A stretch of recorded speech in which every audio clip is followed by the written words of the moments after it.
Hello and welcome back to Elden Ring, RageGamingVideos, and a new Things You Didn't Know video. This is episode 31 in this long-running series as we continuously wait for the new DLC, which hopefully will be announced soon. But first, we have a new episode, many of which of these things come from you guys in the comments of last time. So as always, a huge thank you for getting involved. But without repeating myself too much, let's just jump into the video, which now I've got my lantern equipped, is actually going to take place right here. On this bridge, we have some tiles that show the distances of which I'm going to jump, just to show you a neat little trick from the comments of last time.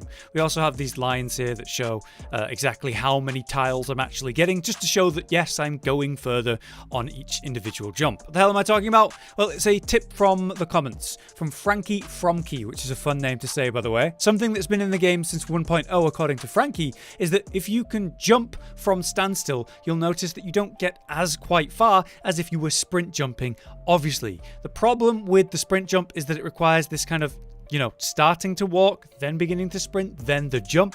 Imagine you're on like a podium, like on the side here, and you have to make a jump from a really specific place that you really don't want to mess up, and you can't exactly sprint in a straight line for very long before you make the jump. Well, there's a technique you can use in Elden Ring to do a sprinting jump from nigh on standstill. So to showcase this, we're going to stand on this starting point, on this step, do a normal jump, stand still, and as we can see, we've landed on this tile line right here, which is 2 tile lines before the grace that's right here. Now we're going to do the sprinting jump to show the difference between the jumps. There we go.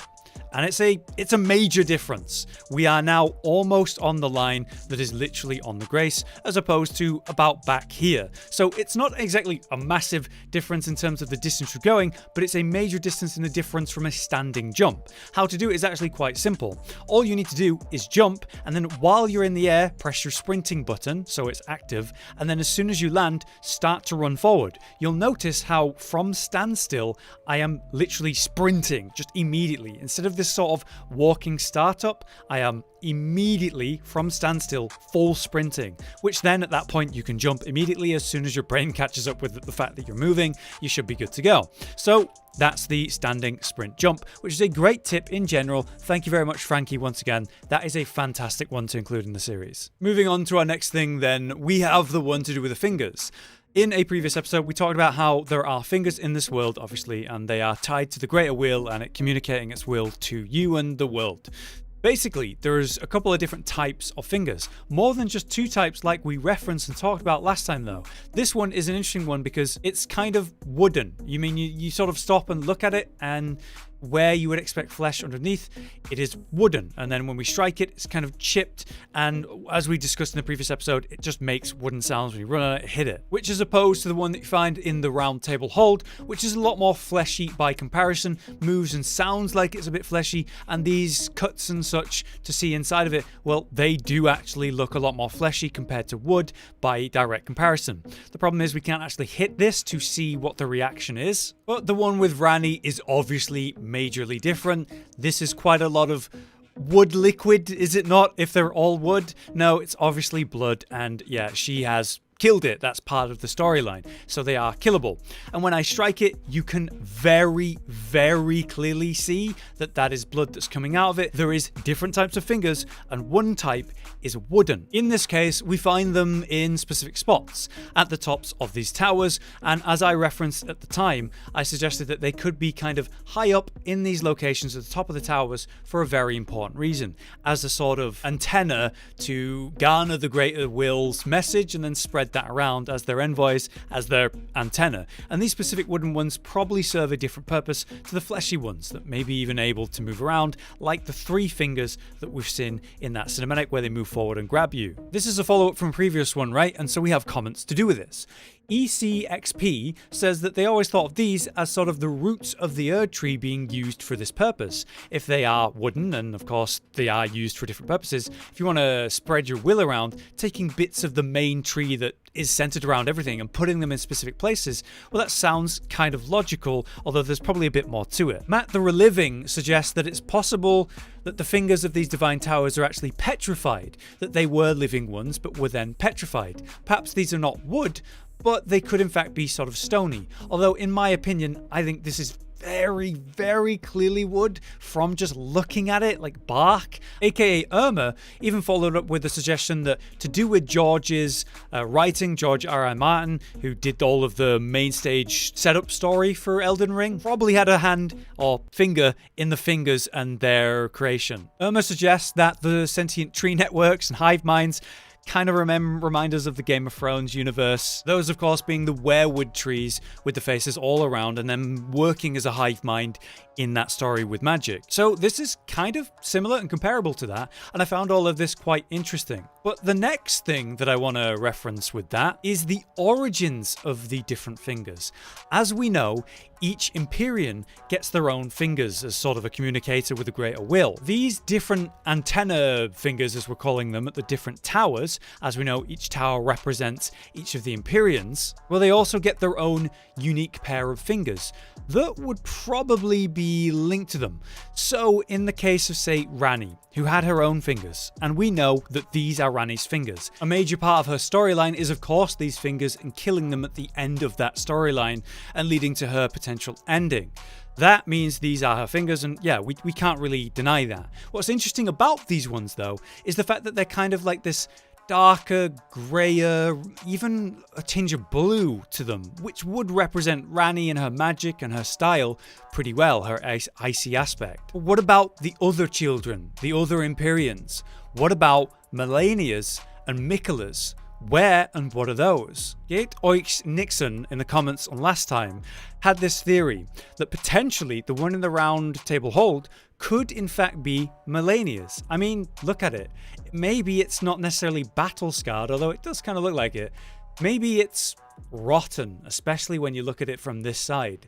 Maybe these are the ones that represent Malenia being used for a different purpose now. Then if we think back to the three fingers, that could represent Miquella. They further go on to say that here in the inner consecrated snowfield, which leads straight to Miquella's Halig Tree, you know, the staging ground for all that, this represents Miquella's area really. There is a Madness Ruins right there, and further, the important tunnel below. And of course, Miquella's theme and color scheme is yellow and gold. It's an interesting theory, and I like it, that further, the fingers that are tied to their Empyrean even represent them in a certain way. So let me know your thoughts on that.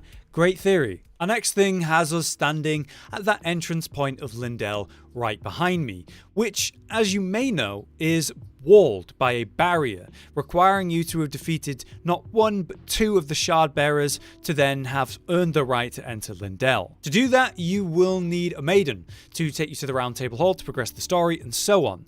But what if you want to attempt a Maidenless run, where you're going to reject the accord presented to you by Melina, make your way through the world and try to beat the game without her help? That's quite the limit and personal challenge, and is known as the Maidenless run. In fact, one of my friends attempted it and made it all the way here successfully, but then was completely walled and could find no way to progress, no way to complete the challenge, because there was no way to get through this barrier. As it turns out, having no maiden was in fact no problem, thanks to the one that begins the game with you, Varre, who calls you Maidenless as we begin the story. Yes, Varre would actually take you and offer you entrance to the round table hold as an alternative method, and leading you to a Maidenless run. Problem with that, obviously, is that it's Melina that gives you Torrent, so you do have to do the whole thing, a Maidenless run, without Torrent. That's going to be a slow slog through these massive areas, but a fun little challenge if you want another reason to play Elden Ring again and do a different build, whatever. It was Sekiro Doobie, once again the incredible cut content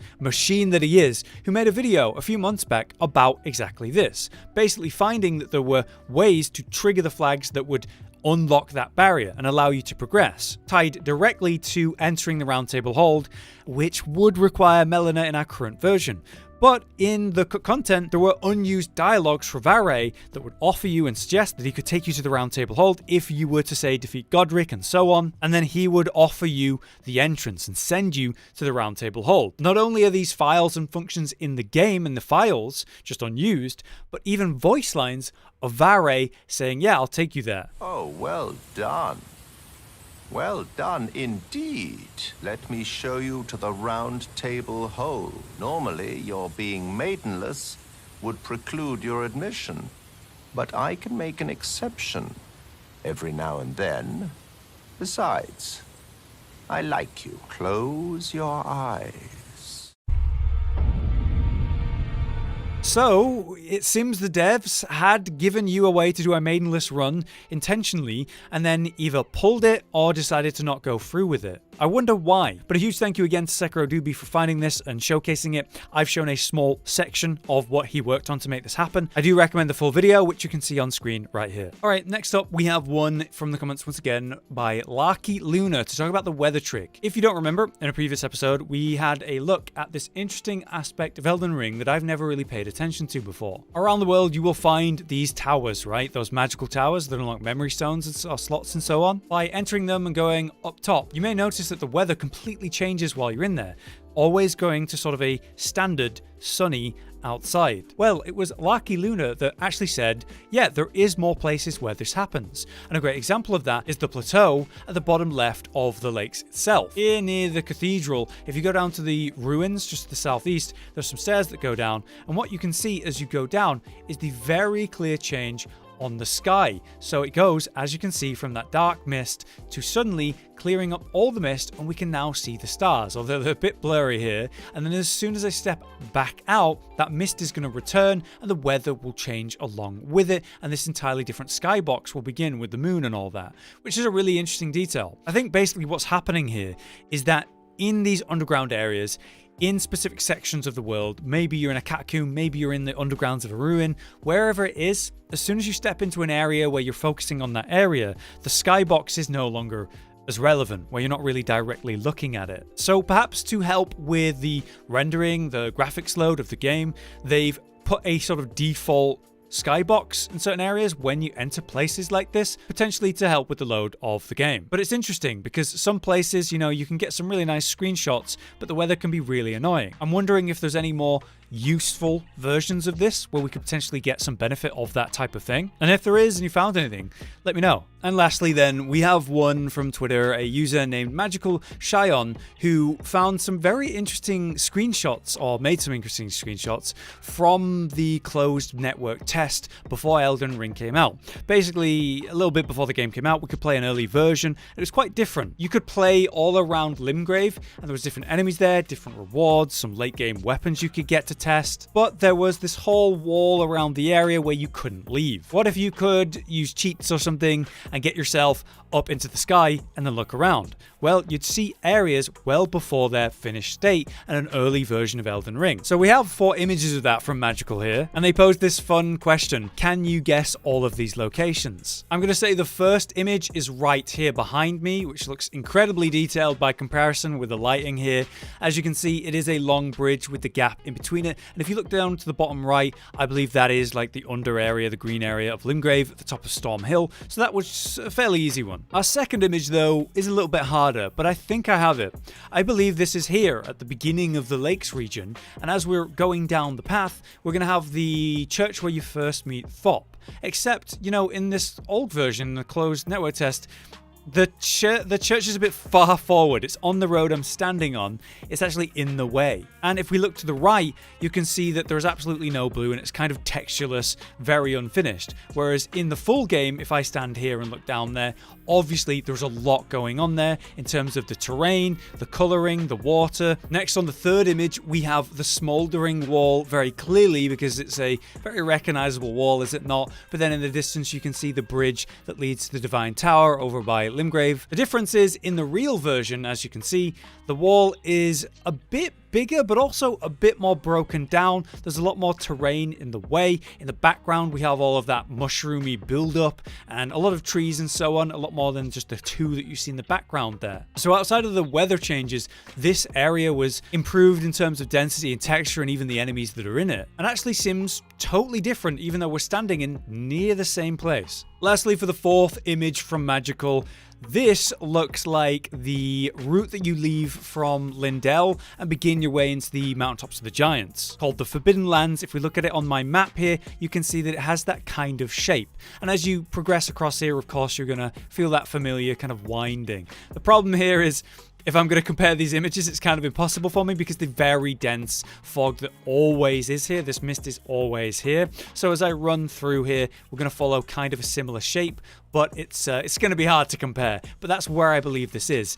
Obviously, in that image, it is very, very unfinished, and it's interesting to see what was actually in that closed network test. Almost finished, just not so much textured, and also reworked a little bit in terms of the landmass and what you'll find around the place. But there you have it. That is our complete set of things you didn't know in Elden Ring episode 31. Some interesting ones here to do with, yeah, the content or say the lore with the fingers. Let me know what you think about all this and especially your theories. As always though, thank you for getting involved and leaving the comments, those of you that did this time. And if you have anything that would fit into the series or follow up to what we talked about today, then let me know in the comments, so maybe it'll be included in another video. For now though, I've been Hollow, you've been you, thank you for watching, and we'll see you next time.